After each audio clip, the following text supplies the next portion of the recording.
Second Corinthians chapter 2, verse 11, it reads, "Lest Satan should get an advantage of us, for we are not ignorant of his devices." All praise to the Most High, Yahweh, by Hashem, Yahushai, by Hashem, Rakak Badash, and double honor to our apostles, our elders, and bishops here at Great Millstone for teaching this truth that's gone all around the earth. And shalom to the hopeful elect out there, wherever and whoever you may be. Shalom, this your brother Atazawam from the Great Millstone in St. Louis. I'm going to dive into a quick lesson.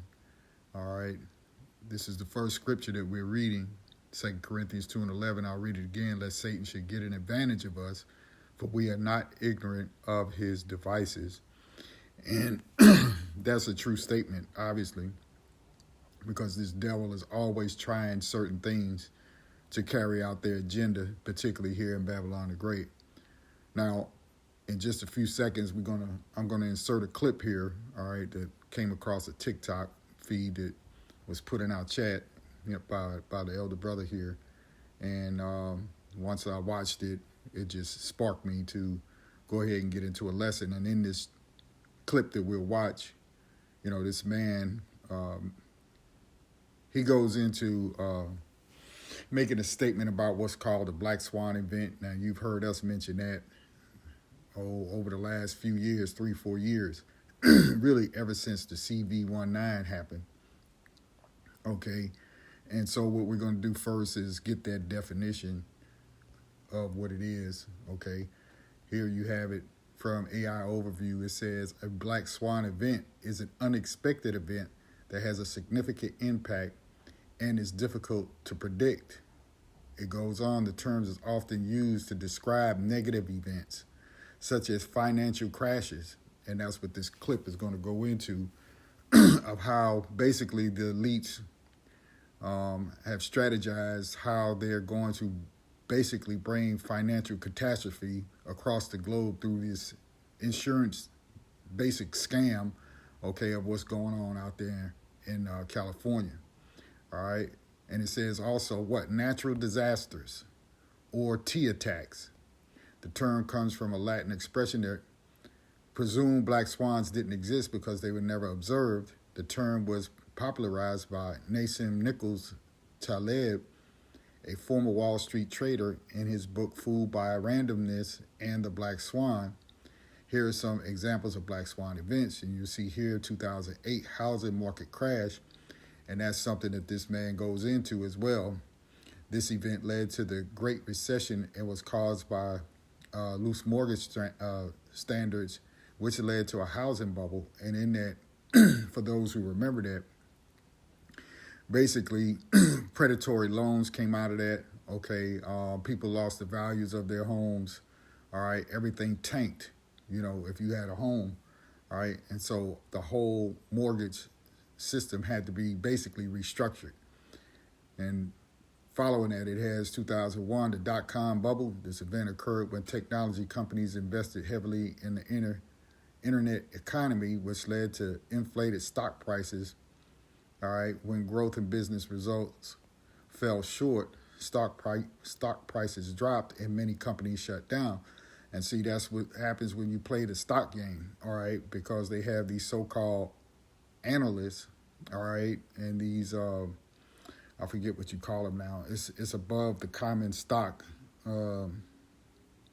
Maybe to come back to me, but anyway, that's where you get inside trading from, right? Insider trading, all right, is when people know what's getting ready to happen. So what they do is they stand out there in front of you and tell you that they project that stock A, B, and C for building widgets is going to increase by 34% this year. Then what people do, because of their greed, they invest in that particular stock, right? And then knowing that they're not going to meet those standards, right? And according to other laws, right, through security exchanges, okay, I'll just say it that way, doesn't prohibit them from putting out a projection, because it doesn't force them to actually bring forth that increase. So they could stand out there and say, well, it'll be 34% higher, your dividends are going to go up, blah, blah, blah. Then they get an influx of a whole bunch of money into the billions of dollars. Then they'll come back out 6 months later. Oh, we're not going to make it. And they swoop in and take the money. Okay. So that's how that stock game is run, basically. All right. And then down here, you also see the CV19, right? Pandemic. This event was unexpected and had a significant impact. After a black swan event occurs, stockholders often argue that it was predictable. And that's exactly right. Even though it was impossible or nearly impossible to predict at the time, right? So they always do it at a time that people don't expect it. And that sounds a lot like what's coming with the new economy, if you get my drift. Okay, that MOTB, all right? So with that, I'm going to insert the clip right now. We'll watch it, then we'll come back and get the rest of the scriptures. So stand by. It before, and it's time for me to say it again. The U.S. economy is on the brink of collapse. Now, speculation is quickly growing that the Los Angeles wildfires could crash the economy.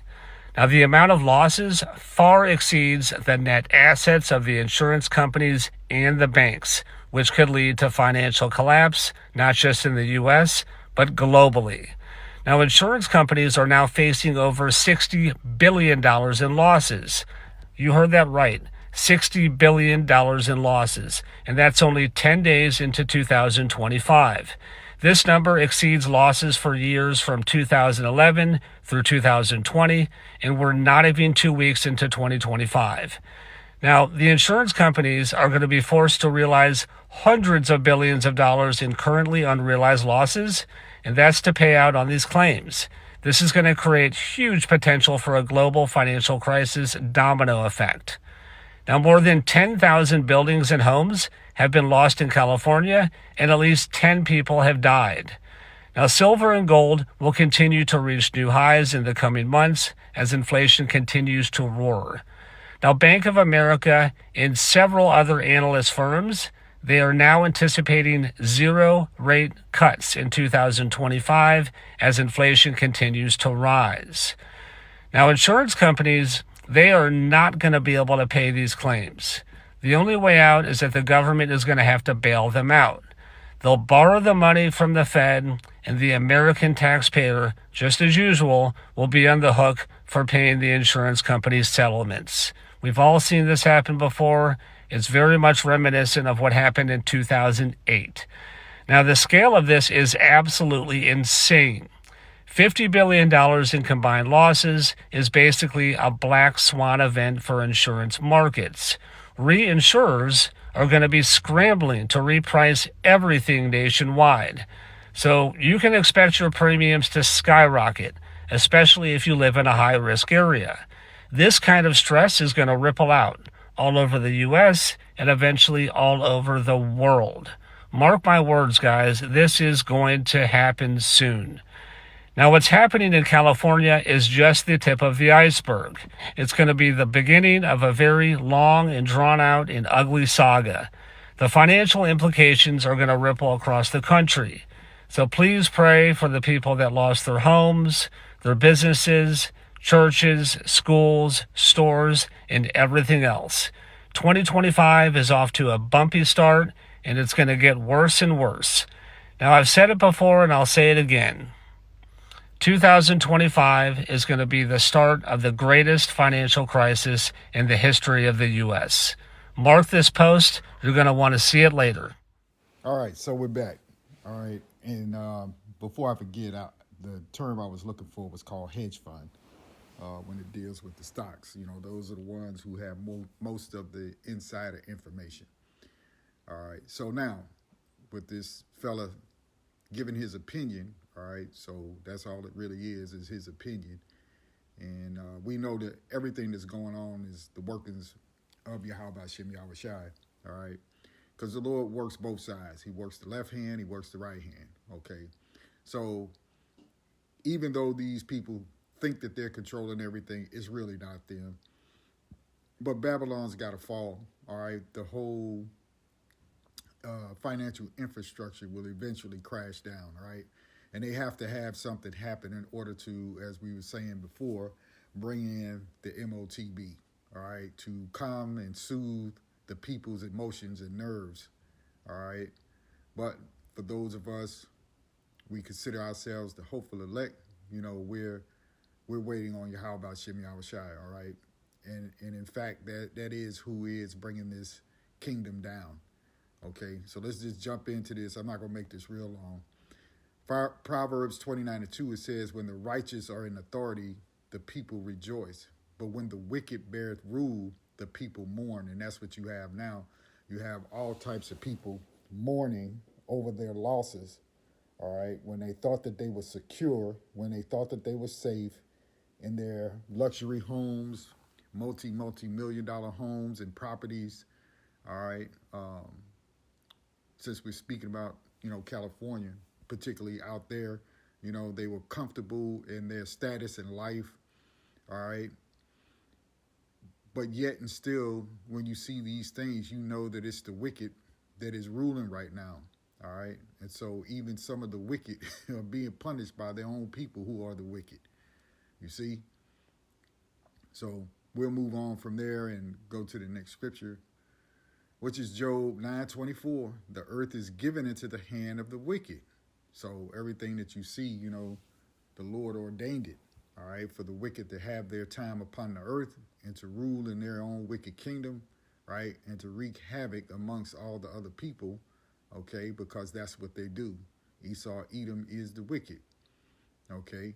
They're the ones who pull the strings for what you see in society, as he was alluding to, that with the insurance industries, right, and your so-called government that will go to the Fed, which is privately owned, okay, that has been run by the wicked, the elite top families, okay, who run the Fed, okay. It all goes hand in hand, okay. If you are wise enough to put the pieces together, you see. So they're the ones who are ruling at this time. "The earth is given into the hand of the wicked. He covered the faces of the judges thereof. If not, where and who is he?"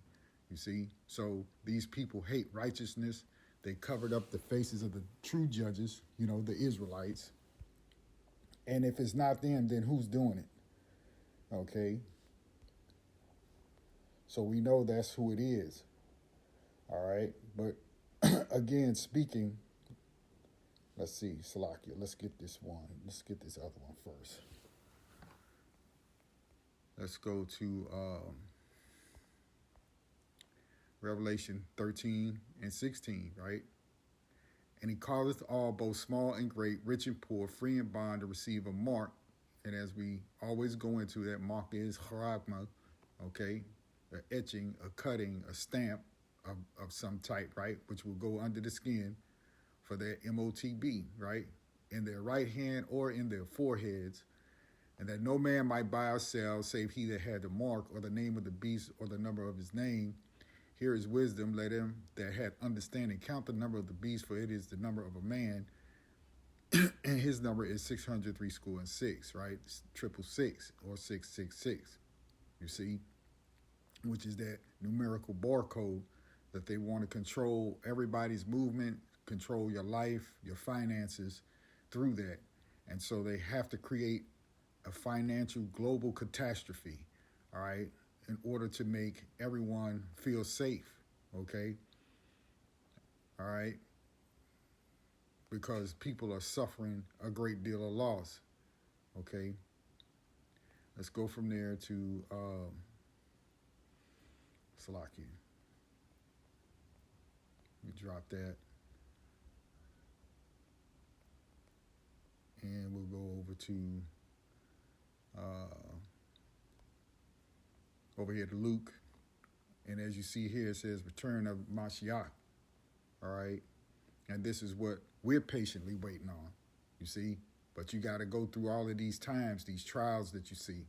This is Luke 21:25, and it reads, "And there shall be signs in the sun and in the moon and in the stars, and upon earth distress of nations with perplexity, the sea and the waves roaring, men's hearts failing them for fear and for looking after those things which are coming on the earth, for the powers of heaven shall be shaken. And then shall they see the Son of Man coming in a cloud with power and great glory. And when these things begin to come to pass, then look up and lift up your heads, for your redemption draweth nigh, right? And so we see the chariots that are flying about, right? And we see these people of the world in their state of perplexity, okay? They're confused. They don't know what's happening. They don't know what to do. They're standing out on the street crying about their homes, their property, and how long they lived there, and how the insurance companies did them, and so on, okay? All of these are signs that the end is near, all right? And the Lord was speaking to his own, okay? The true believers, right? His disciples, right? And we are in that stead as disciples and believe in Yahweh Shem Yahushai, even this day, okay? Because you have some knucklehead that'll say, well, that was back then. No, the scriptures are living waters, man. It continues on until we get to the end, all right? Until the kingdom is set up. Let me see. We'll go down to 1 Thessalonians 5:1, and it reads, But of the times and the seasons, brethren, ye have no need that I write unto you, for yourselves know perfectly that the day of the Lord so cometh as a thief in the night, right? Which is almost like what they would consider, Esau Edom's black swan, something that's unexpected, right? But again, for those of us of the truth, we don't know when it's going to happen, but we know it will happen. So we're in the midst of preparing ourselves for the coming of our Lord. And all others will be caught off guard. See, it'll be too late for you. Verse 3, for when they shall say peace and safety, right, which is what they're going to do when they bring problem, reaction, solution, okay? When they tell you what the solution is to get this electrode placed in you, okay, so that you can continue on with your life and take care of business, and everything is going to be okie dokie, okay, oh, fine, okay?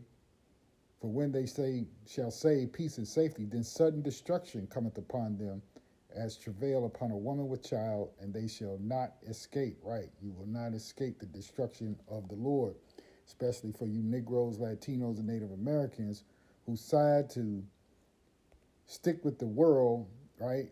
And your so-called government and your so-called leaders who think that they know more than you, and you're gonna go for it, right? Because you're gonna want to live in your comfort. You want to get back to so-called normal.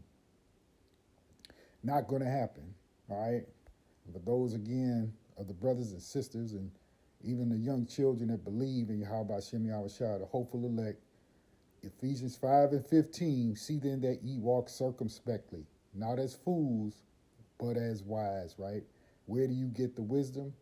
From the scriptures, first and foremost, but you have to be listening to the men that the Lord set up. All right, starting with our apostles here, Great Millstone, our elders, our bishops, and the brotherhood on down to the newest brother that has come in, right? Until the like-minded brothers who are out there on the highways and hedges and doing their lessons as well. Listen to the correct men, all right? This world is about to vanish away, right? You don't want to be caught up as it circles the drain, okay? You want to be caught up, but you want to be beamed up and get out of the way, all right? So with that, I end the lesson right there, giving all praise, honor, and glory unto Yahweh, by Hashem Yahushua. Shalom.